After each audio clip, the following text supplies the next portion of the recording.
Hi guys, welcome back to another video. So நம்ம இன்ட்ரோக்கு தனியாக டைம் வேஸ்ட் பண்ணுவோம்னா டேரெக்டாக வீடியோக்குள்ளே போயிடலாம். ஸோ ஏற்கனவே சொன்ன மாதிரி லவ் டெத் அண்ட் ரோபோட்ஸ் அப்படிங்கிற சீரீஸில் இருக்க என்னோட ஃபேவரட் எபிசோட்ஸ் பற்றி பார்த்துட்டு இருக்கோம். அந்த வரிசையில் இந்த வீடியோலையும் ஒரு 2 எபிசோட் பற்றி பார்க்க போகிறோம். ஸோ வீடியோக்குள்ளே போகிறதுக்கு முன்னாடி நிறைய ஸ்பாய்லர்ஸ் இருக்கும், அதை தெரிஞ்சுட்டு கண்டினியூ பண்ணுங்கள். ஸோ இன்றைக்கி நம்ம பார்க்க போகிற ஃபஸ்ட் எபிசோடோட பேர் என்னென்னா all through the house. So all through the house இது வந்து ரொம்ப ஒரு சின்ன ஒரு கதை, பட் ரொம்ப சின்ன கதையாக இருந்தாலும் ரொம்ப இம்ப்ரெசிவாக இருந்த கதை. எனக்கு சீரீஸ் பார்த்த நிறைய பேர் யோசிக்கலாம், என்னடா இந்த எபிசோட்லாம் டாப் 10ல் வருது அப்படின்னு. பட் ஸ்டில் எனக்கு பிடிச்சிருந்துச்சு, அதனால் நான் ஏன் அப்படின்னு எக்ஸ்பிளைன் பண்ணுறேன். ஸோ நான் பர்சனலாக ரெக்கமெண்ட் பண்ணுறது இந்த எபிசோடு மட்டும். நீங்கள் இந்த எபிசோடை பற்றி எதுவுமே தெரியாமல் பார்த்தீங்கன்னா இது வந்து என்ன ஃபீலிங் கொடுக்கணும்னு நினச்சிச்சோ அது உங்களுக்கு கொடுக்கும்னு நினைக்கிறேன். ஸோ கம்ப்ளீட் எக்ஸ்பீரியன்ஸாக நீங்கள் இதை பார்க்கணுன்னு நினச்சிங்கன்னா ஸ்கிப் பண்ணி விட்ருங்க, நான் கதையை சொல்ல போகிறேன்.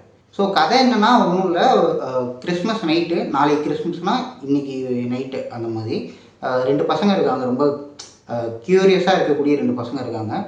அன்றைக்கி நைட்டு சாண்டா கிளாஸ் வராரா அப்படின்னு பார்க்குறதுக்காக அவங்க ரெடியாக இருக்காங்க, ஒரு அக்கா ஒரு தம்பி. ஸோ நைட்டு சீக்கிரமாக தூங்கிட்டு மாதிரி ஆக்டிங்கை போட்டு முழிச்சே இருந்து வெயிட் பண்ணுறாங்க, எப்படியாவது சாண்டா கிளாஸை பார்த்துடணும் அப்படின்னு சொல்லிட்டு.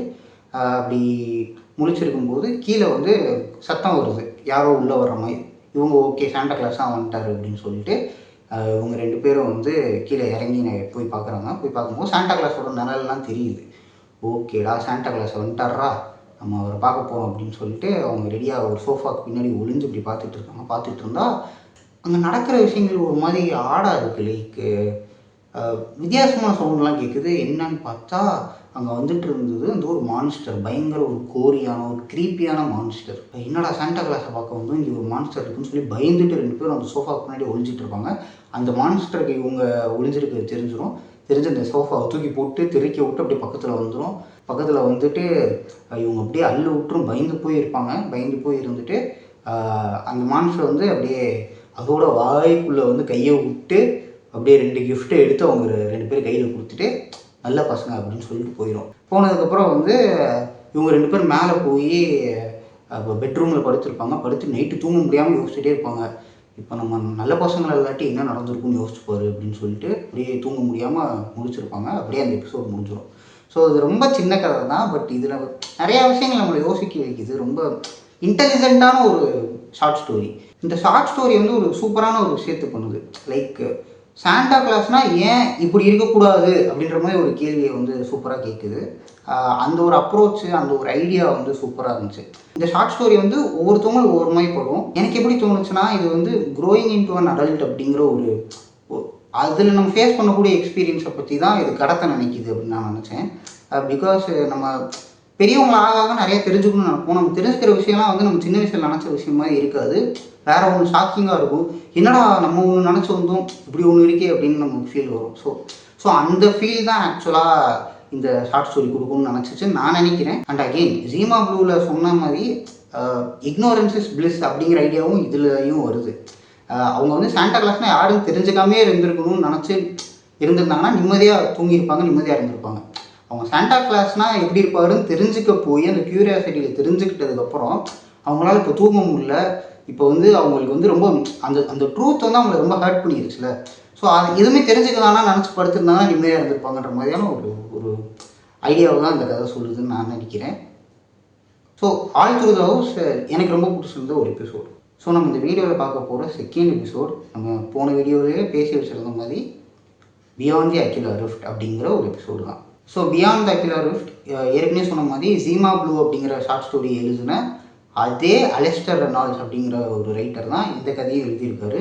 அவர் எழுதின ஷார்ட் ஸ்டோரிக்கு பேரும் பியாண்ட் தி அகிலா ரிஃப்ட் தான். ஸோ ஜீமா ப்ளூவில் வந்து லைக் அதுவும் சயின்ஸ் ஃபிக்ஷன் தான், பட் ஜீமா ப்ளூவில் வந்து நீங்கள் எந்த சயின்ஸ் ஃபிக்ஷன் டேர்ம்ஸும் அந்த மாதிரி அந்தளவுக்கு வராது. ரொம்ப தெளிவாக நீங்கள் கவனிக்கணுன்ற அவசியம் கிடையாது. நீங்கள் மேலோட்டமான புரிதலோடு பார்த்தாலே ஜீமா ப்ளூ உங்களுக்கு புரிஞ்சிடும். பட் பியாண்ட் அகிலா ரிஃப்ட் பொறுத்த வரைக்கும் வந்து நிறைய சயின்டிஃபிக் டேர்ம்ஸ்லாம் வரும், நிறைய விஷயங்கள் வந்து நீங்கள் கூர்ந்து கவனிக்கிற மாதிரி இதாக இருக்கும். பட் ஆக்சுவலாக நீங்கள் மேலோட்டமாக பார்த்தா கூட பியாண்ட் அகிலா ரிஃப்ட் சொல்ல வர்ற கதை உங்களுக்கு புரிஞ்சிடும். பட் மைன்யூட்டான டீட்டெயில்ஸ்லாம் புரியறதுக்கு நீங்கள் அந்த சயின்டிஃபிக் டேர்ம் அதெல்லாம் நீங்கள் நிறைய கவனிக்க வேண்டியதாக இருக்கும். இதெல்லாம் நான் ஏன் சொல்கிறேன்னா, எனக்கு எதுவுமே வந்து புரியல, நான் மேலோட்டமாக தான் பார்த்தேன். எனக்கு புரிஞ்ச வரைக்கும் வந்து நான் உங்களுக்கு சொல்ல ட்ரை பண்ணுறேன். ஸோ அதை தான் வந்து நான் சொல்லணும்னு நினச்சேன். Beyond the Akila rift so இந்த கதை என்னென்னா, டாம் அப்படிங்கிற ஒரு ஆள் இருக்கார். அவர் தான் வந்து நம்ம மெயினாக ஃபாலோ பண்ண போகிற கேரக்டர். அவர் கூட 2 பேர் இருக்காங்க. அந்த 2 பேரோட பேர் தேவையில்லை, ஏன்னா எனக்கு மறந்துடுச்சு. ஸோ டாமுக்கும் அவரோட டீமுக்கும் வந்து ஸ்பேஸில் வந்து ஒரு மிஷின் இருக்குது. அது என்ன மிஷன்னா, மில்கி வே கேலக்சியில் நமக்கு தெரிஞ்ச ஒரு பெரிய பபுளுக்கு வந்து கார்கோ வந்து டெலிவர் பண்ணணும். ஸோ மில்கி வே கேலக்சிங்கிறது ரொம்ப பெருசு. இந்த பபுள் வந்து ஒரு 400 லைட் இயர் கிட்ட பரப்பளவாக இருக்குது. ஸோ 400 லைட் இயர்னால் வந்து பார்த்தீங்கன்னா, ஒரு லைட் இயர் அப்படிங்கிறது வந்து நீங்கள் லைட்டோட ஸ்பீடில் ட்ராவல் பண்ணாலே அது போக 1 வருஷம் ஆகும். அப்போ 400 லைட் இயர்னால் நீங்கள் லைட்டோட ஸ்பீடில் போனாலே 400 வருஷம் ஆகும். ஸோ அவ்வளோ தூரமாக இருக்கும், அவ்வளோ ட்ராவல் பண்ணும். ஸோ அப்படி நம்மளால் ட்ராவல் பண்ண முடியாது அப்படின்றதால ஃப்யூச்சரில் வந்து ஏலியன் சிவிலைசேஷனோட நம்ம கைக்கு ஒருத்து ஏலியன் டெக்னாலஜியை யூஸ் பண்ணியும் ப்ளஸ் நம்மளோட டெக்னாலஜி மெர்ஜ் பண்ணி ஒரு போர்ட்டல் மாதிரி ஒன்று கண்டுபிடிச்சிருக்கோம். ஆர்க்ஏஞ்சல் அப்படின்னு சொல்லி ஒரு கம்பெனி இருப்பாங்க. அந்த கம்பெனி கிரியேட் பண்ணி வச்ச ஒரு டெக்னாலஜி தான் அப்பச்சர் அப்படின்னு சொல்லுவாங்க. அந்த அப்பச்சர் அப்படிங்கிறது வந்து என்னென்னா, ஒரு பேசிக்காக சொன்னால் ஒரு வார்ம் ஹோல் மாதிரின்னு வச்சுக்கோங்களேன். அதில் போனீங்கன்னா ஈஸியாக டேரெக்டாக டெலிபோர்ட் ஆயிடுவீங்க. நீங்கள் எங்கே போகணும்னு நினைக்கிறீங்களோ அந்த இடத்துக்கு டெலிபோர்ட் ஆயிடுவீங்க. ஸோ டாமும் அவரோட டீமும் என்ன பண்ணுறாங்கன்னா, ப்ளூ கூஸ் அப்படின்னு சொல்லப்படுற அவங்களோட ஸ்பேஸ்ஷிப்பில் வந்து அந்த அப்பச்சர் அப்படின்னு சொல்லக்கூடிய அந்த ஒரு அட்வான்ஸ்டு டெக்னாலஜி யூஸ் பண்ணி டெலிபோர்ட் பண்ண பார்க்குறாங்க. எந்த இடத்துக்குன்னா, அகிலா ரிஃப்ட் அப்படின்ற இடத்துக்கு. ஸோ அங்கே தான் கார்கோ டெலிவரி பண்ண போகணும். அட்லீஸ்ட் நான் புரிஞ்சு வச்சுக்கிட்டது அப்படி தான். ஆக்சுவலான பாயிண்ட் என்னென்னா, இவங்க அந்த அகிலா ரிஃப்ட்டுக்கு வந்து இவங்க போகணும். அகிலா ரிஃப்ட் அப்படிங்கிற இடத்துக்கு போகணும். அதுதான் மிஷன். ஓகேவா? அப்படி ட்ராவல் பண்ணுறதுக்கு முன்னாடியே வந்து அவங்க அந்த ஸ்பேஸில் வந்து அவங்க அந்த இன்டர்ஸ்டெல்லார்லாம் வந்து ஸ்லீப் எடுப்பாங்க, லாங் ஸ்லீப் எடுப்பாங்களே, அந்த மாதிரி அவங்க லாங் ஸ்லீப் 3 பேர் எடுத்துட்டாங்க. அவங்களோட ஸ்பேஸுக்கு வந்து அப்பச்சரை கிராஸ் பண்ணிடுச்சு. ஸோ டாம் வந்து முழிச்சு பார்க்கும்போது இவங்க 2 பேரும் ஸ்லீப் மோடில் தான் இருக்காங்க. அங்கே வெளியே இருந்த ஆட்கள் வராங்க. யாரான்னு பார்த்தா, நடுவில் வர்ற ஒரு பொண்ணு வந்து மாஸ்க் கழிட்டு பார்க்கும்போது அது இவனுக்கு தெரிஞ்ச பொண்ணு தான், கிரேட்டா அப்படின்னு சொல்லப்படுற பொண்ணு தான். அந்த பொண்ணு கேட்கும், டாம் நீ என்ன இங்கே இருக்க அப்படின்ற மாதிரி. அவன் வந்து என்ன கிரேட்டா நீ என்ன இங்கே இருக்க அப்படின்ற மாதிரி. ஸோ கிரேட்டாங்கிறது டாமோட எக்ஸ் கேர்ள் ஃப்ரெண்ட் மாதிரி. ஸோ அவனுக்கு வந்து ஒரு நல்ல ஃபன் மெமரிஸ் இருக்கக்கூடிய ஒரு பர்சன். ஸோ டாம் சொல்லுவான், நாங்கள் இந்த மாதிரி அகிலா ரிஃப்ட் போகணும். ஸோ நாங்கள் அப்பச்சரை யூஸ் பண்ணி நாங்கள் டெலிபோர்ட் ஆனோம். ஸோ இங்கே டெலிபோர்ட் ஆகிட்டோம். இது ஆக்சுவலாக என்ன இடம்ன்ற மாதிரி கேட்பான். அதுக்கு கிரேட்டாக சொல்லுவாள், இது வந்து அகிலா ரிஃப்ட் கிடையாது, இது எங்களோட ஸ்டேஷன். அது ஸ்டேஷனுக்கு ஏதோ ஒரு பேர் சொல்லுவாள், எனக்கு மெமரி லாஸு, அதை விட்டுருங்க. ஸோ இது அகிலா ரிஃப்ட் கிடையாது, இது எங்களோட ஸ்டேஷன். அகிலா ரிஃப்ட்டுக்கு இன்னும் கொஞ்சம் தூரம் போகணுன்ற மாதிரி சொல்லுவாள். ஸோ அவன் என்ன சொல்லுவான்னா, அப்பச்சரில் அப்பப்போ இந்த மாதிரி கிளிச்சு நடக்கும், நினைக்கிற லொக்கேஷனில் வந்து டெலிபோர்ட் ஆகிறதுக்கெல்லாம் அடிக்கடி இங்கே வந்துடுவாங்க, அது ஒன்றும் பிரச்சனை இல்லை. இவங்க 2 பேரும் ஸ்லீப் மோட்லேயே இருக்கட்டும், நீ என் கூட கொஞ்ச நாள் டைம் ஸ்பெண்ட் பண்ணி ரெஸ்ட் எடுத்துகிட்டு அதுக்கப்புறம் வந்து நீ கிளம்புன்ற மாதிரி சொல்லுவாள். இவனும் வந்து போயிடுவான். ஏன்டா ஸ்பேஸ் மிஷனில் இருக்க பொம்பளை ஷோ கேட்குது.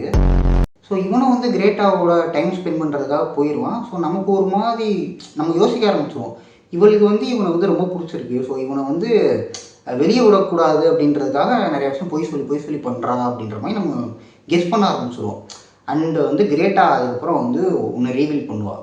என்னென்னா, ஆக்சுவலாக நீங்கள் இருக்கிற ஸ்டேஷன் வந்து அகிலா ரிஃப்ட் போகிற வழியெலாம் கிடையாது. அகிலா ரிஃப்ட்டுக்கே வந்து இன்னும் 150 லைட் இயர்ஸ் போகணும். ஸோ 150 லைட் இயர்ஸ் அப்படின்னா வந்து நீங்கள் லைட்டோட ஸ்பீடில் போனாலே வந்து நீங்கள் 150 வருஷம் ஆகும். அவ்வளோ தூரம் அதுக்கு போகணும். நீ திரும்ப இடத்துக்கு நீ வரணும்னு நினச்சா கூட அதுவும் இன்னும் தூரம். ஸோ இப்போ அவன் வந்து வீட்டுக்கும் போக முடியாது, அகிலா ரிஃப்ட்டுக்கும் போக முடியாது. அந்த மாதிரியான ஒரு சுச்சுவேஷனில் நடுவில் மாட்டிக்கிட்டான், ஒரு ஸ்டேஷனில் மாட்டிக்கிட்டாங்கிறத அவனுக்கு தெரிய வந்தோடனே ரொம்ப ஷாக்காகி ஆள் வந்து உடஞ்சி போய் உட்காந்துருவான். ஸோ இதுவே ஷாக்கிங் அப்படின்னு நீங்கள் நினச்சிங்கன்னா, மெயின் மேட்டர் இதுக்கு மேலே தான் இருக்குது. ஸோ ஆக்சுவலாக என்னன்னா, அவன் அங்கே வந்திருக்க இடம், அந்த ஸ்டேஷன் எல்லாமே வந்து உண்மை கிடையாது. அதே மாதிரி அவன்கிட்ட பேசிகிட்டு இருக்க அந்த பொண்ணு கிரேட்டா கிடையாது, ஒரு ஏலியன் கிரியேச்சர். ஸோ அது எல்லாமே வந்து அவன் சிமுலேட் பண்ணப்பட்ட ஒரு இல்யூஷன் தான் அப்படின்ற மாதிரி இருக்கும். ஸோ அவன் வந்து ஒரு பாயிண்ட்டுக்கு மாரி கண்டுபிடிச்சிடுவான், நீ கிரேட்டா இல்லை, நீ யாருன்ற உண்மையை சொல்லுன்ற மாதிரி ரொம்ப கோபமாக கேட்க ஆரம்பிச்சிடுவான். அதுக்கு அந்த கிரியேச்சர் வந்து சொல்லும், இல்லை நான் வந்து உன்னை பற்றி கேர் பண்ணுறேன், அதனால தான் இப்படிலாம் பண்ணேன் அப்படின்ற மாதிரி அது சொல்லும். இவன் வந்து ரொம்ப கோவப்பட்டு அந்த இடத்துல குத்த ஆரம்பிச்சிடுவான். அவன் சொல்லுவான், எனக்கு ரியாலிட்டி காட்டு, உண்மை என்னங்கிறது காட்டு அப்படின்னு சொல்லுவான். அது அந்த ஏலியன் கிரியேச்சர் சொல்லுவோம், இங்கே நிறைய பேர் வந்திருக்காங்க, வந்து அவங்க ரியாலிட்டியை பார்த்து அந்த உண்மையை அவங்களால ஏற்றுக்க முடியல, அதை பார்த்து பயந்து அதை தாங்கிக்க முடியாமல் அவங்க உயிரவே விட்டுட்டாங்க. ஸோ உனக்கு வந்து ரியாலிட்டியை பார்க்கக்கூடிய தைரியம் அந்த மனநிலையும் உனக்கு இருக்கா அப்படின்னு கேட்கும். அதுக்காக சொல்லுவான் எனக்கு இருக்கு, நீ காமி அப்படின்னு சொல்லுவான், ரொம்ப கோபமாக சொல்லுவான். சொன்னோடனே அது வந்து சொல்லுவோம், சரி ஓகே நீ கேட்குறனால நான் காட்டுறேன், பட் ஒன்று மட்டும் நீ புரிஞ்சுக்கோ, நான் உன்னை பற்றி கேர் தான் பண்ணுறேன், உன்னை பற்றி மட்டும் இல்லை, இங்கே வந்து அவங்களோட உயிரை தொலைச்ச அத்தனை சோல்ஸை பற்றி நான் கேர் பண்ணுறேன்ற மாதிரி சொல்லும். அந்த அப்பச்சரில் நடக்கக்கூடிய அந்த கிளிச் மூலியமா நிறைய பேர் நிறைய ஏலியன் சிவிலைசேஷன்லாம் வந்து கிளிச் ஆகி இந்த இடத்துக்கு வந்துடுறாங்க. இந்த இடத்துக்கு வந்து அவங்களால திரும்ப வீட்டுக்கும் போக முடியாது, அவங்க நினச்ச லொக்கேஷனுக்கும் போக முடியாமல் மாட்டிக்கிட்டு அவங்க வாழ்க்கை பூரா இங்கே ஸ்பெண்ட் பண்ணணும் அப்படின்ற மாதிரியான ஒரு ஒரு ரொம்ப கொடூரமான ஒரு இடத்துல வந்து மாட்டிக்கிறாங்கன்ற ஒரு விஷயம் இருக்குல்ல. ஸோ அதை தாங்கிக்க முடியாமல் நிறையா பேர் இறந்து போயிடுவாங்க. ஸோ அதுக்காக இந்த ஏலியன் என்ன பண்ணியிருக்குன்னா அவங்களுக்கு பிடிச்ச மெமரி அவங்கள கம்ஃபர்ட் பண்ண ட்ரை பண்ணியிருந்திருக்கும். அவங்களுக்கு பிடிச்ச மெமரியெல்லாம் யூஸ் பண்ணி அவங்களுக்கு ஒரு சிமுலேஷன் கொடுத்து அவனை ஹாப்பியாக வச்சுக்க ட்ரை பண்ணியிருக்கோம். அதே மாதிரி தான் டாமையும் வந்து ட்ரை பண்ணியிருக்கோம். ஸோ கிரேட்டா அப்படிங்கிற பொண்ணு வந்து டாமோட மெமரியில் ரொம்ப ஒரு பிடிச்ச ஒரு பொண்ணாக இருந்ததால் இது கிரேட்டா மாதிரியே வந்து இவனுக்கு பிடிச்ச ஒரு நல்ல இடம் மாதிரி சிமுலேட் பண்ணி இவனுக்கு கொடுத்து இவனை நல்ல ஒரு கம்ஃபர்ட்டாக வச்சு இவனை வந்து அந்த ரியாலிட்டியிலேருந்து இவனை வந்து ஒரு மாதிரி விடுவிச்சு ஒரு நல்ல இல்யூஷன் கொடுக்கணும்னு நினச்சிருக்கோம். ஸோ இவன் வந்து ரியாலிட்டியை காட்டு அப்படின்னு சொல்லியிருப்பான். சொன்னோடனே இப்போ ரியாலிட்டியை காட்டும். ரியாலிட்டியை பார்த்தா அந்த இடமே வந்து இதுக்கு முன்னாடி பார்த்த மாதிரி ஒரு பயங்கரமான ஒரு அட்வான்ஸ்டு இடமா இருக்காது, ரொம்ப கோரான ஒரு இடமா இருக்கும், ரொம்ப கொடூரமான இடமா இருக்கும். ஆப்போசிட்டில் பார்த்தா இவனோட டீம் மெம்பர்ஸ் 2 பேர் இறந்து கிடப்பாங்க ஆல்ரெடி. இவன் இப்படி திரும்பி இங்கிட்டிருந்து பார்ப்பான், அப்படியே தூரத்துலேருந்து ஒரு க்ரீப்பியான ஒரு ஏலியன் கிரியேச்சர் வந்து நிற்கும். அப்படியே ஷாக்கிங்கில் பார்த்துட்டு இருப்பான். அப்படியே இந்த எபிசோடு முடிஞ்சிடும். ஸோ இந்த கதை வந்து ஒரு பயங்கரமான ஒரு ஹாரர் ஸ்டோரி. பட் ஹாரர்னா என்ன அப்படின்னு கேள்வி கேட்கக்கூடிய ஒரு ஹாரர் ஸ்டோரி. ஸோ ஹாரர் அப்படிங்கிற ஒரு ஜேர்னரவே வந்து இது பயங்கரமாக கொஸ்டின் பண்ணுது. ஸோ ஒரு பக்கம் பார்க்கவே ரொம்ப பயங்கரமான க்ரீப்பியான ஒரு ஏலியன் கிரியேச்சர், இன்னொரு பக்கம் அந்த இடம் லைக் அவனை பிடிச்சி வச்சுக்கிட்டு அந்த இடம் அவன் நினச்சா இப்போ வீட்டுக்கும் போக முடியாது, அவன் எங்கேயுமே போக முடியாது, அவன் வாழ்க்கை பூரா அந்த இடத்துலையே ஸ்பெண்ட் பண்ணணும் அப்படிங்கிற மாதிரியான ஒரு இடத்துல மாட்டிக்கிட்டான். அந்த ஸ்பேஸோட வாஸ்ட்னஸ் அவ்வளோ பெருசு, யூனிவர்ஸோட வாஸ்ட்னஸ். ஸோ ஒரு பக்கம் அது. ஸோ இது ரெண்டில் எது ஹாரர் அப்படின்ற கேள்வியை வந்து கேட்குது.